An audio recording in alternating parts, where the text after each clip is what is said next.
Greetings and welcome to the Torrid Holdings, Inc. First Quarter Fiscal 2024 Earnings Conference Call. At this time, all participants are in listen-only mode. A brief question-and-answer session will follow the formal presentation. If anyone should require operator assistance during the conference, please press star zero on your telephone keypad. As a reminder, this conference is being recorded.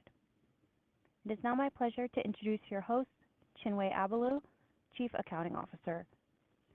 Thank you. You may begin. Good afternoon, everyone, and thank you for joining Torrid's call today to discuss our financial results for the first quarter of fiscal 2024, which we released this afternoon and can be found on our website at investors.torrid.com. With me today on the call are Lisa Harper, Torrid's Chief Executive Officer, Ashley Wheeler, Torrid's new Chief Planning Officer, and Paula Dempsey, Torrid's Chief Financial Officer. Before we get started, I would like to remind you of the company's safe harbor language, which I'm sure you're familiar with. Management may make forward-looking statements, including guidance and underlying assumptions.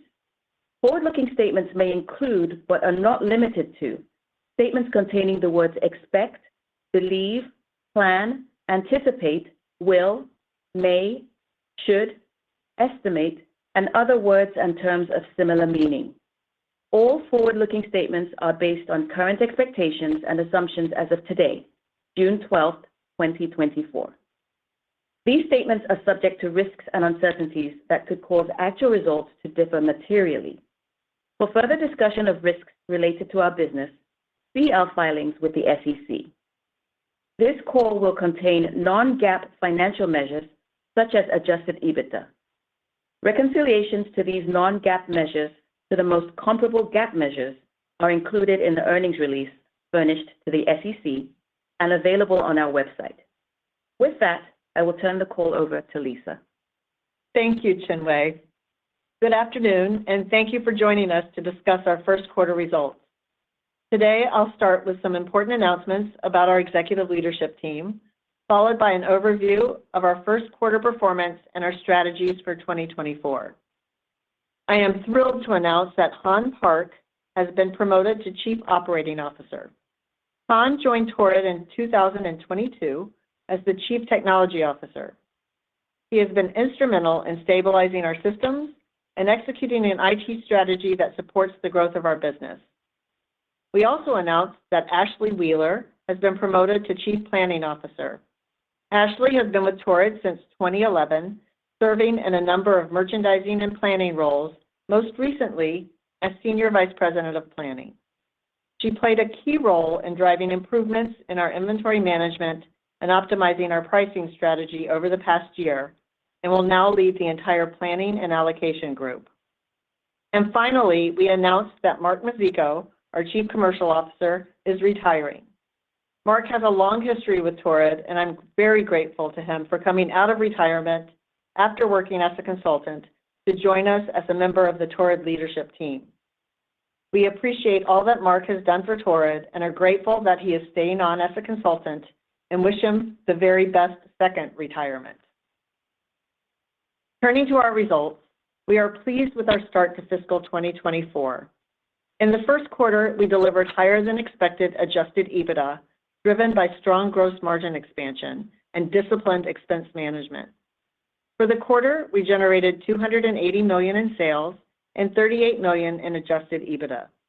We remain focused on tightly controlling our inventory and ended the quarter with healthy inventory levels, which were down 17% compared to a year ago.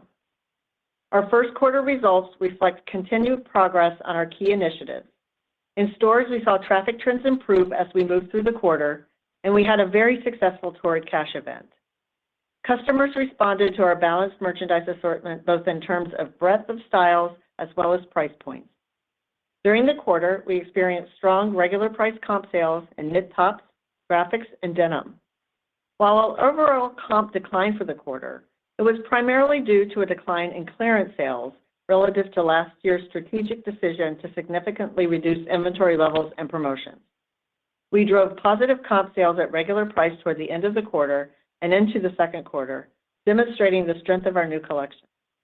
We expect that clearance sales comps will be less of a drag on our top line as we move through the year.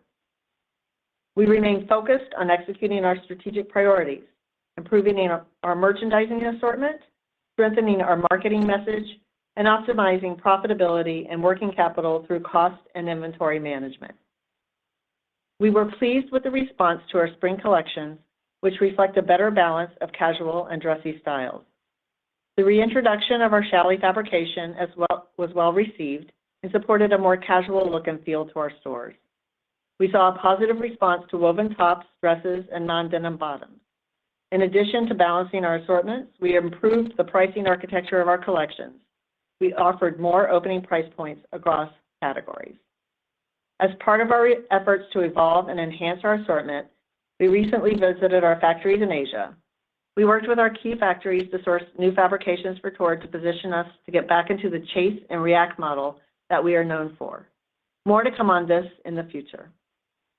Turning to marketing, our new digital platform is beginning to deliver results in the form of improved customer acquisition and engagement. During the quarter, we launched our casting call model search contest, and the response thus far has been incredible. Ashley will provide more details in a few minutes.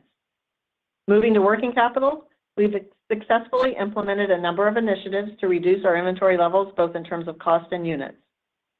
Our inventory was down 17% due to cost at the end of the quarter compared to a year ago, and we expect to end the year with inventory down double digits.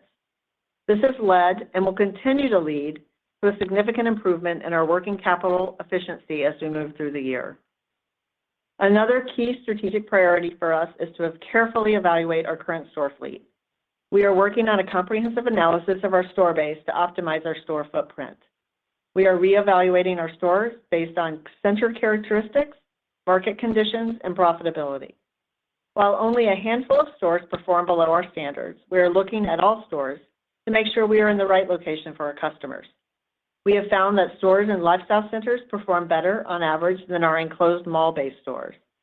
We are in the early stages of this process and look forward to updating you on our findings later in the year.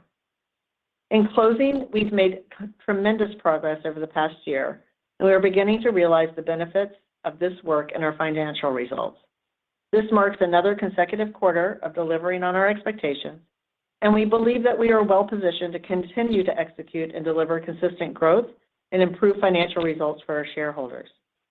Before I turn the call over to Ashley, I would like to thank our amazing team of associates who are at the heart of everything we do.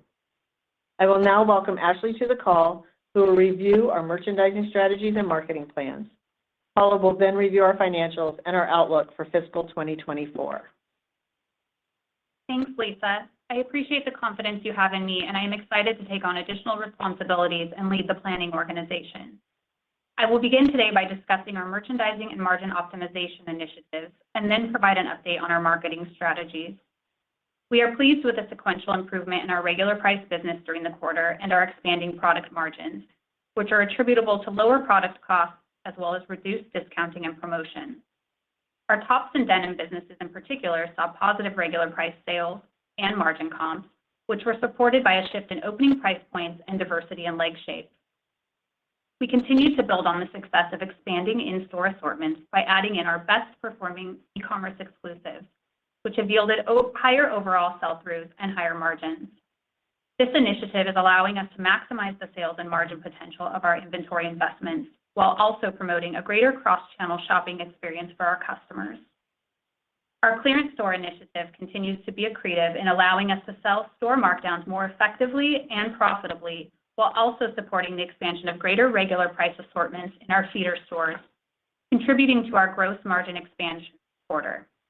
We will have 15 clearance stores by the end of the second quarter and approximately 150 feeder stores, which we believe is the optimal balance for our total fleet. In further support of our commitment to growth and margin maximization, we are in the process of implementing a merchandise assortment, financial planning, and allocation system. We successfully launched the first module of this suite, which allows for much more robust and multidimensional hindsighting of our assortment productivity to help inform our investment decisions and improve our overall buy accuracy.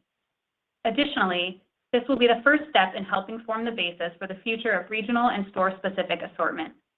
We believe this will further build upon and optimize the success of our current in-store assortment expansion.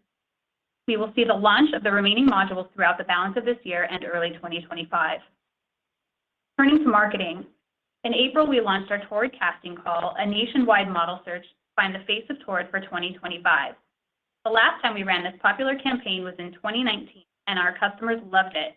We've seen a remarkable response to our first 4 events so far. Customer sentiment has been fantastic and the energy incredibly high. These events are driving significant traffic, and we have observed a 6-point positive swing in new customer acquisition comps and 9-point positive swing in reactivated customer comps since the campaign launch. We will host our final full-scale casting call event and 100 in-store casting parties this summer before the ultimate winner is chosen in September. We continue to see improving trends in our customer file with accelerating growth and reactivation of lapsed customers and sequential improvement in customer acquisition comparisons year over year. In partnership with our digital marketing agency, we were able to leverage valuable insights from our data platform to take quick, decisive action in allocating our media spend throughout the quarter. We also conducted a digital media upspend test during the first quarter to help us understand the most optimal level of investment for maximizing both near-term ROI and long-term enterprise value. We will apply our learnings from this test as we approach future marketing investments. Lastly, we are evaluating ways to enhance our loyalty program and private label credit card value propositions. We believe there are opportunities in each that will drive long-term accretive growth. We look forward to seeing the results of these initiatives and sharing more with you next quarter. With that, I will now pass the call to Paula. Thank you, Ashley, and congratulations on the new role as Chief Planning Officer. Good afternoon, everyone, and thank you for joining us today. I will now begin with a detailed discussion of our first quarter performance, followed by our outlook for fiscal 2024.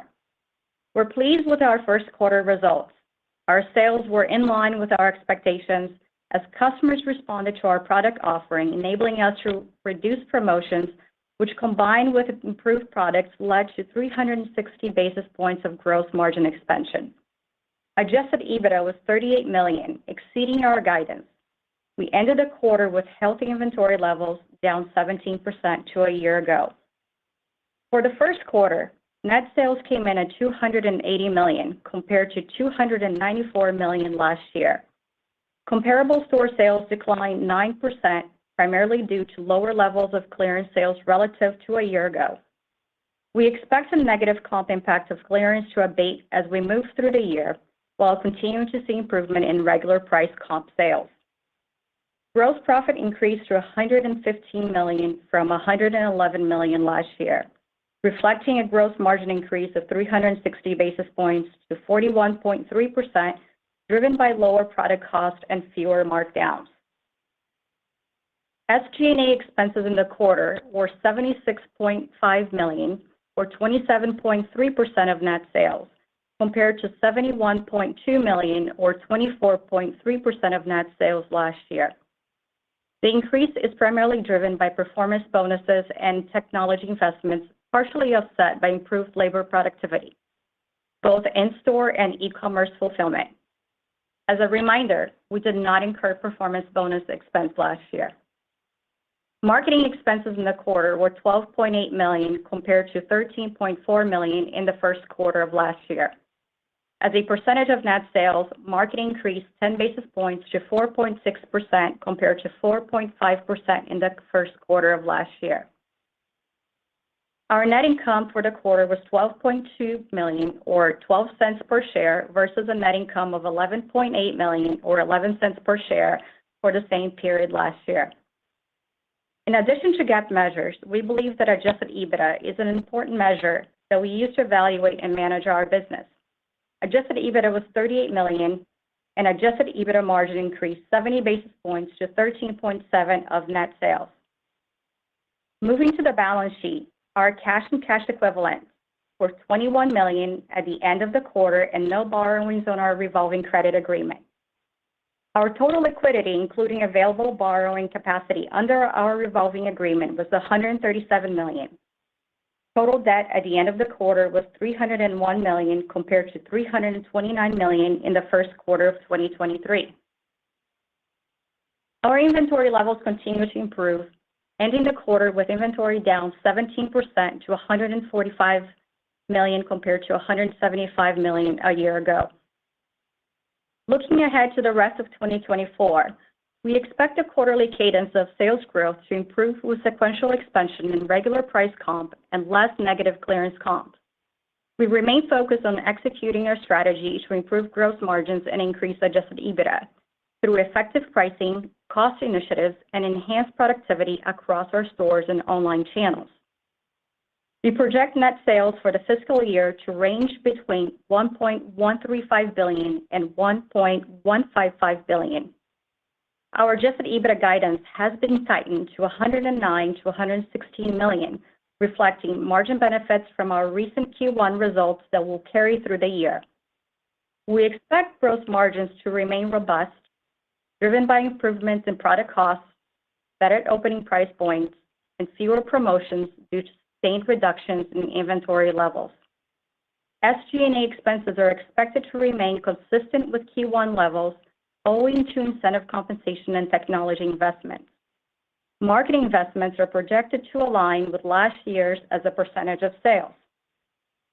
Capital expenditure is expected to be between $20 to $25 million, which include investments in new systems and technology, as well as the opening of 15 to 20 new stores. Let me provide some comments on our expectations for the second quarter of fiscal 2024. For the second quarter, we project net sales to be in the range of $280 to $285 million and Adjusted EBITDA to be between $30 and $34 million. Due to the launch of our casting call initiative, we anticipate marketing expenses as a percentage of sales to increase 30 to 50 basis points versus the same period last year. To conclude, our solid Q1 results for 2024 highlight the ongoing improvements across our business. This year, our priorities have not changed and include expanding margins, making strategic investments in technology and our workforce, and delivering strong working capital results. Now, I will turn the call over to the operator to begin the question and answer portion of our call. Thank you.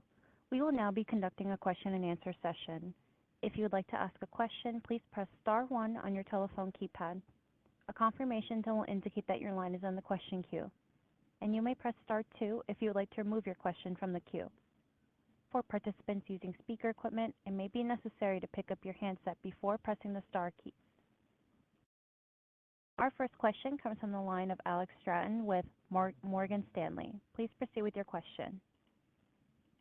Perfect. Thanks so much. Congrats on a nice quarter. I just wanted to focus in on the top line guidance for the year. It looks like there's a relatively large improvement assumed in the back half. So I just want to understand what assumptions are driving that. And then also just higher level, would love your input on kind of consumer outlook now, maybe compared to when we talked 2 to 3 months ago. Thanks a lot.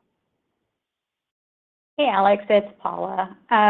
Yeah, absolutely. And I have with me here also Ashley Wheeler. She is our new Chief Planning Officer. So you're correct. We will experience improvement in the second half of the year.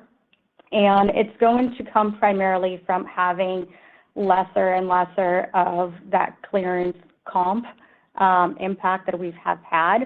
But Ashley can provide a little bit more color. Yeah, so we expect to see sequential improvement in our regular price business, which we've already observed. We saw that in the latter part of the first quarter. We're continuing to see it now and expect that to continue. At the same time, expecting the drag from clearance comps to abate as we progress through the latter half of the year. And the combination of those two things will yield higher top line. And then hey, Alex, on customer sentiment, it essentially, as we're innovating with product and becoming more casual, we're seeing better receptivity to the lines. What we are happy about is even with opening price point and less clearance that we're able to generate profitable sales. As we've said, we think that the comp will improve as we move forward and have less of a drag on clearance. And if she likes the product, she's voting on it. And I think because of our very stringent inventory practices that we're able to optimize margin while still providing her with compelling product. Thanks a lot. Good luck, ladies. Thanks, Alex. Thank you. Thank you. Our next question comes from the line of Corey Tarlow with Jefferies. Please proceed with your question. Great. Thanks. Lisa, you mentioned a store reevaluation. I was curious to get your perspective as to what some of the early reads of that are, what the reasoning behind it is, and what your expectations are for the store fleet as you think about driving growth or just profitability there, and maybe just remind us what some of the the unit economics are of the fleet at present as well. Sure. So we opened a lot of stores in 2015 and 16. So we're starting to lap a pretty aggressive store growth history where we were opening around 90 to 100 stores a year in 15 and 16. And a lot of we're right now balanced with about 65% of our stores in mall and 35% in outdoor centers. And we think ultimately over time to move that to a bit more of a 50-50 split between mall and outdoor centers. As we've talked about before, we really consider stores to be core to the overall enterprise in terms of customer acquisition. We've seen enormous response with the store activations that we've had surrounding the model search, and Ashley mentioned the expansion and customer acquisition and reactivation there. So we're watching that happen. We have 100 events like that. We have 100 in-store events planned for the balance of the summer related to that. So we are still seeing that store activation. We think we're going to improve on that and take the learnings from this experience and really drive that. So we still feel stores are critical. We do, as I mentioned, believe that there's an opportunity to shift somewhat from a mix of even more of an even mix between mall and strip. Our strips deliver higher EBITDA margins of about, I would say, 500 basis points and with higher sales. And so we just think it's more of an overall fleet evaluation with the opportunity to focus on the enterprise experience for the customer, as well as shifting her to where she's choosing to shop more often now, which is in the strip the outdoor center environment. And that's really all it is. And it's, part and parcel of kind of the 10-year aging of the fleet, an appropriate time to kind of think about and work on the analysis to redistribute the fleet more appropriately. Very helpful. And then one of the, I think, trends that we've been asked about more has been the shift to wide leg. Could you talk a little bit, I mean, I know maybe Ashley, this would probably be in your wheelhouse, what that means for Torrid and how you think about the ability to use that trend within denim to then maybe upsell into a top or other attachment opportunities? I'll start, Corey, and then Ashley has a lot of information. But one of the things that we are seeing with innovation in our product are leg shapes in denim and leg shapes in non-denim as well. And one of the successes that we've had going into this year is the breadth that we offer. So wide leg is critical. Straight leg obviously is still core. We're a little bit behind on the straight leg, but I think we've been very good in delivering wide, as well as flare and boot have all worked. So what's great about the cycle right now, both in denim and in non-denim, more prevalent in denim, is the variety of leg shapes. And we've certainly seen our customer respond very positively to that. And to your point, you're exactly right. I think the opportunity to change the shape of the tops that work with that proportion has been something that we're focused on and offering into the mix. That and the shift to more casual product, I think, has been very positive for us. Ashley can talk a little bit more about the category specifically. Yeah, we've seen great response to our tops businesses. As I noted in the prepared remarks, we've seen positive comps at regular price in our knit tops, graphic tops. We're seeing wovens turn, and we're actually starting to see dresses turn positive too. So across the board, we're seeing receptivity to our more casual product.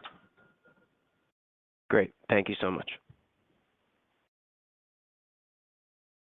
Our next question comes from the line of Brooke Roach with Goldman Sachs. Please proceed with your question. Good afternoon, and thank you for taking our question. Lisa, can you elaborate on the new customer acquisition and lapsed customer reactivation results that you're seeing in your business today? As you look ahead, what actions are you planning to take to keep those new customers and expand your share of wallet with those customers? Sure. Hey, Brooke, thank you for the question. We are seeing a very positive reaction that we saw basically the minute we started the model search reactivation. It's been what we believe and what we're seeing is what I was talking about earlier, but the enterprise value of the store as a place to acquire customers. I would say some of the tactics that we're using beyond that, we're going to focus and expand our store activation calendar so that we are providing more activities and special opportunities in the stores for not just our loyalty customers, but for a broader base as well. We're very focused on kind of dressing room activity in the store. We know that dressing room conversion is very positive at or above 50%, and we know that by rebuilding that culture of dressing room behaviors and dressing room sales and service behaviors has had a positive impact and will continue, and we expect it to continue to have a positive impact. I would say that starting in fourth quarter, we started to see kind of an improvement in our customer file with new customer, but particularly reactivated customers. And then the activation of the stores, I think, popped our new customers and continued the trend that we saw in reactivated. So we felt that that was a very positive reaction to that event and to the initiatives the more broad initiatives that we have in the store environment. Do you want to talk about anything, Ashley? I think. No, I would just reiterate or confirm that we are seeing stabilization in the customer file. We're adding more customers to the file than we were a year ago, which is very encouraging, attributable to reactivation, as Lisa said, but also sequential improvement in new customer acquisition. So both moving in a very positive direction. We have more flexibility and I think more intelligence than we had a year ago with the partnership of our third-party digital marketing agency that's allowing us to be more responsive in the way that we allocate and really maximize EBITDA ROI on our digital marketing investments, driving enterprise value, so both to the store channel and the e-commerce channel. And I think adding to that, we also are in the midst of, we've done the work and now we're going through the testing phases of enhancements to our loyalty program that will drive frequency. And so we think that there are we brought in a group to really evaluate where we are with loyalty, and we're in good shape with loyalty, but there are some core things that we can change in terms of bonus points and special events that help drive frequency, and we'll be rolling that out in the back half of the year. Great. And then maybe for Paula, can you quantify the gross margin benefit that you saw this quarter between markdowns relative to the lower product costs? And then can you elaborate on the magnitude of the benefit that you expect for each of those two drivers for the remainder of the year? Yeah, absolutely. I would say the majority of our gross margin benefit that you saw coming through in Q1, Brooke, was truly coming through the regular priced items, right? So we saw a great benefit from that, and we're going to continue to see that benefit in Q2 and Q3 and tempering down a little bit in Q4 as we progress through the year. But I would say that we're happy with our margins. We're ecstatic with it. And again, the expansion should be for Q2 fairly similar to what we've seen in Q1.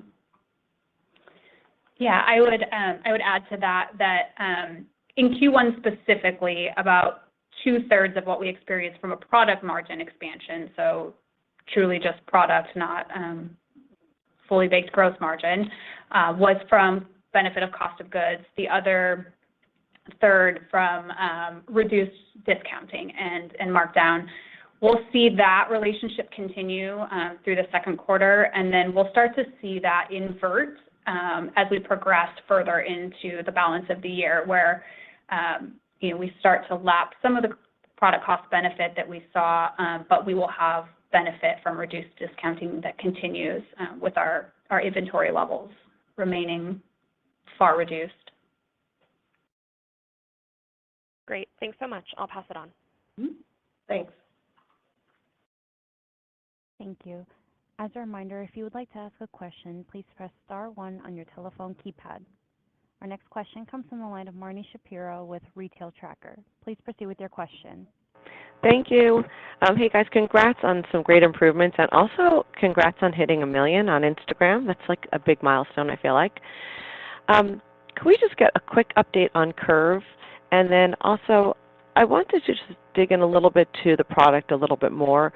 Some of the edgier, maybe sexier product that I feel like is very Torrid seems to be turning very, very quickly.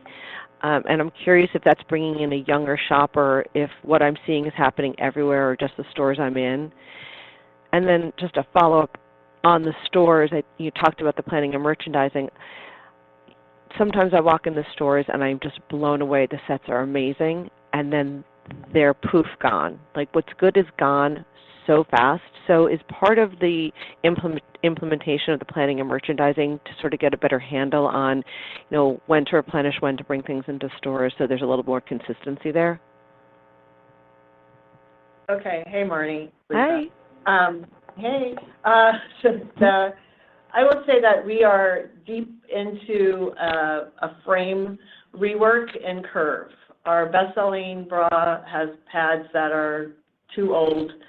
We haven't really launched a core bra in about 4.5 years now. We do have some bra launches and are in the back half of this year, going into first quarter of next year, and we're developing a robust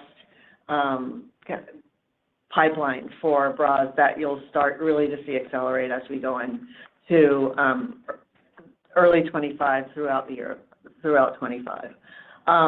So it's a little bit longer of a ramp up, but we're doing the work, and we're very encouraged that there's some core frames that we exited that we are going to be able to reactivate, minimizers, full coverage, kind of basic core bras that we've eliminated from the assortment that have a lot of opportunity in terms of sales and I think consistency for the CURV customer.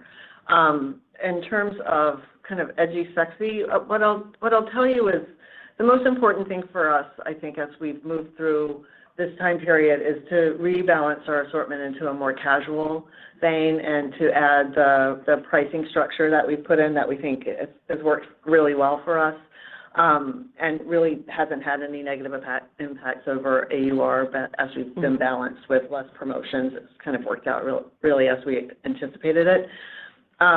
We do deliver about every 3 weeks, so I think that we actually have more room to pull back in inventory. As we mentioned, we expect the end of the year to be down still double digits on a year-over-year basis, because we are happy with our turn improvement in all channels, but particularly in the stores. I think the stores really overperformed in the first quarter, and we are focused more on, and Ashley alluded to this, but getting more a breadth of assortment into the stores. And so there are about 350 stores in our fleet that can hold additional choices. As we are turning faster, it allows to have more options for the customer.